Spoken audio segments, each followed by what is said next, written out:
Brahmamudi serial ఈ రోజు ఎపిసోడ్లో రాజ్ ఒక వ్యక్తికి కాల్ చేసి మీరు చెబుతున్నది ఒకటి చేస్తుంది ఒకటి, మీరు ఆర్ కంపెనీ స్టార్ట్ చేయడానికి కనీసం లోగో కూడా పూర్తి చేయలేదు, ఇలా అయితే ఎలా అంటూ అరుస్తాడు రాజ్. దాంతో ఆ వ్యక్తి, సార్ ఈ కంపెనీ స్వరాజ్ కంపెనీకి సంబంధం ఉండకూడదు అన్నారు, డిజైన్స్ అన్నీ కొత్తగా ఉండాలి అంటున్నారు, అందుకే కొంచెం టైం పడుతుంది సార్ అంటాడు ఆ వ్యక్తి. ఈ మొత్తం చర్చతో రాజ్ స్వరాజ్ కంపెనీకి సంబంధం లేకుండా ఆర్ అనే కంపెనీ పెడుతున్నాడని అర్థమవుతుంది. సార్ మీరు ఓకే అంటే స్వరాజ్ కంపెనీ డిజైన్స్ ఇందులో పెట్టి వెంటనే స్టార్ట్ చేయొచ్చు, ఏమంటారు అంటాడు. నో అలా వద్దు, కస్టమర్స్కి ఆ కంపెనీకి ఈ కంపెనీకి అస్సలు సంబంధం ఉందని అనిపించకూడదు అంటాడు రాజ్. అందుకే అడుగుతున్నాను సార్, 2 వీక్స్ టైం ఇవ్వండి అంటాడు. సరే అయితే లుక్ మాత్రం కొత్తగా ఉండాలి అంటాడు రాజ్. సరే అని ఫోన్ పెట్టేస్తాడు ఆ వ్యక్తి. ఇక పక్కనే ఉన్న కావ్య అంతా వింటుంది. ఆర్ కంపెనీ గురించా, ఏమండి మనం తప్పు చేస్తున్నామేమో, దీనివల్ల కుటుంబంలో గొడవలు వస్తాయేమో, పైగా తాతయ్య గారు ఒకే కుటుంబంలో ఉండాలని ఒకే కంపెనీ కింద ఉండాలని కోరుకుంటారు, మరి ఆయనకు తెలియకుండా మనం వేరు కంపెనీ ప్రయత్నాలు చేస్తున్నామని తెలిస్తే ఫీల్ అవుతారేమో అంటుంది కళావతి. చూడు కళావతి, ఇది ఎందుకు పెడుతున్నామో నీకు తెలుసు కదా, తాతయ్యకు నిజం తెలియదు, కంపెనీ పూర్తయ్యే వరకు ఇంట్లో ఎవరికి తెలియదు, సో సమస్య రాదు, కంగారు పడద్దు అని అంటాడు రాజ్. ఇక కావ్య, ఏమండి రాహుల్కి కంపెనీలో కాస్త ఫ్రీడమ్ ఇద్దామా, అక్క ఫీల్ అవుతుంది కదా అంటుంది రాజ్తో.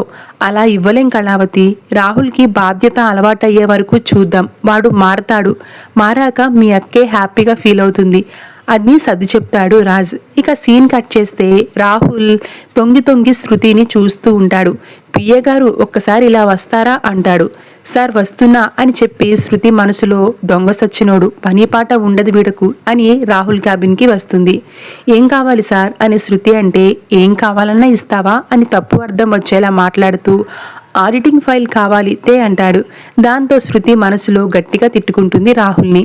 వెంటనే రాహుల్తో, ఆడిటింగ్ ఫైల్ గురించి మీకు అనవసరం అని గ్యాప్ ఇచ్చి అని రాజ్ సార్ అన్నారు సార్ అని చురకేస్తుంది రాహుల్కి శృతి. దాంతో రగిలిపోతాడు రాహుల్. మేనేజర్ ఎక్కడా అంటాడు. ఆయన డిజైనింగ్ వర్క్ కోసం వెళ్ళారు అని అంటుంది శృతి.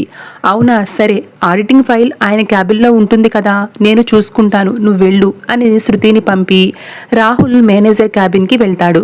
ఇక రాహుల్ మేనేజర్ గదిలో వెళ్ళేసరికి అక్కడ అన్ని ఫైల్స్తో పాటు ఆర్ కంపెనీ ఫైల్ కూడా కనిపిస్తుంది. అది చూడగానే కొత్త కంపెనీ గురించి రాజ్ నాకు ఒక్క మాట కూడా చెప్పలేదు అని అనుమానం వస్తుంది రాహుల్కి. మేనేజర్ రాగానే దాని గురించి నిలదీస్తాడు రాహుల్. ఈ ఆర్క్ అనే కొత్త కంపెనీ ఏంటి, దీని గురించి మీకేం తెలుసు అని అంటూ ఉంటాడు. రాజ్ సార్ ఆర్ అనే పేరుతో కొత్త కంపెనీ పెడుతున్నారు మాత్రమే నాకు తెలుసు సార్, అంతకు మించి నాకేం తెలియదు అని అంటాడు మేనేజర్. ఇక అపర్ణాదేవి సుభాష్ల పెళ్లి రోజు సందడి కొనసాగుతూ ఉంటుంది. ఈ క్రమంలోనే కావ్య అపర్ణాదేవికి గిఫ్ట్ ప్యాక్ చేస్తుంది. అప్పుడే రాజ్ తల్లిదండ్రులు పెళ్లి రోజు గురించి కావ్యతో మాట్లాడుతూనే తన పెళ్లి గురించి మురిసిపోతూ మాట్లాడతాడు. మనం మళ్ళీ పెళ్లి చేసుకుందామా కళావతి, అప్పుడేదో అయిష్టంగా అయిపోయింది అంటే, సరే అయితే ఓ బూత్ బంగ్లా బుక్ చేయండి, ఫస్ట్ నైట్ కూడా అక్కడే పెట్టేసుకుందాం అంటుంది కావ్య. రాజ్ మెలికలు పడిపోతూ సిగ్గుపడిపోతే నాకు ఓకే అంటే, కావ్య సిగ్గులేదు మీకు అని అక్కడి నుంచి వెళ్ళిపోతుంది. ఇక సీన్ కట్ చేస్తే రాహుల్ ఆ కొత్త కంపెనీ ఆర్కి వెళ్ళిపోతాడు. అక్కడ రాజ్తో మాట్లాడిన వ్యక్తి రాహుల్ని చూడగానే ఆర్ కంపెనీ పనులు ఎంతవరకు వస్తున్నాయని ఎంతవరకు జరిగాయోనని రాజ్ కనుక్కోమన్నాడు, అందుకే వచ్చాను అని అబద్ధం చెప్తాడు రాహుల్. దాంతో ఆ వ్యక్తి వివరాలు స్పష్టంగా చెప్పడం మొదలు పెడతాడు. సార్ దీనికి స్వరాజ్ కంపెనీతో ఎలాంటి సంబంధం లేదు, అక్కడి నుంచి ఒక కుర్చీ కూడా రాదు, ఇది కంప్లీట్గా కొత్త కంపెనీ అని అంటాడు ఆ వ్యక్తి.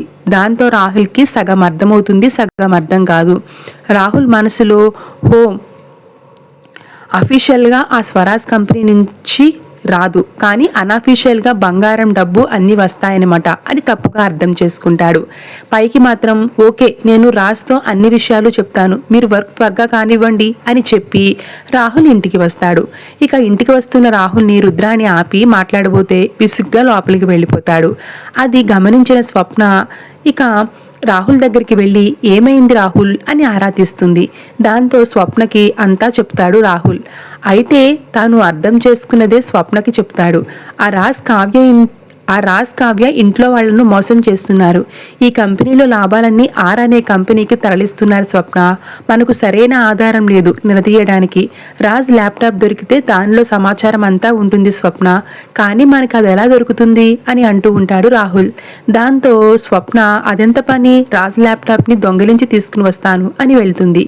ఇక అప్కమింగ్ ఎపిసోడ్లో అపర్ణాదేవి సుభాష్ల పెళ్లి రోజు సంబరాల్లో ఉంటే స్వప్న ఆవేశంగా వచ్చి ఫ్లవర్ వాస్ పగలగొడుతుంది. ఇక అంతా డాన్సులు చేస్తుంటే స్వప్న ఉగ్రరూపంతో ఫ్లవర్ వేస్ పగలగొడుతుంది. దాంతో అంతా తిరిగి చూస్తారు. ఏమైందంటారు? ఆర్ ఫ్యాక్టరీ అంటే ఏంటి? స్వరాజ్ కంపెనీకి సంబంధం లేకుండా వేరుగా కొత్త కంపెనీ ఎందుకు స్టార్ట్ చేస్తున్నారు?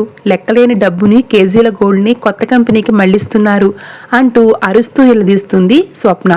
ఏదో దిగ్గురాల వారసురాలివి